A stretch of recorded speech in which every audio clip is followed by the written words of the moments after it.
नवरदेवासाठी gift आणलं होतं मित्रांनी त्याच्या. तर चला बघूया आता काय गिफ्ट आणले. मला पण बघायची खूप इच्छा झाली. तर चला मंडळी.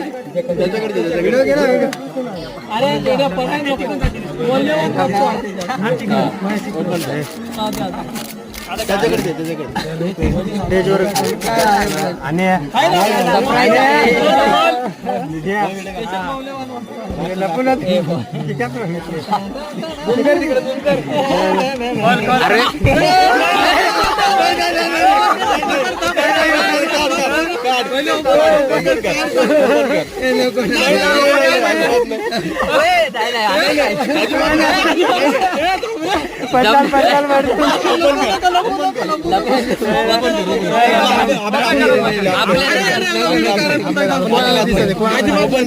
ओपन कर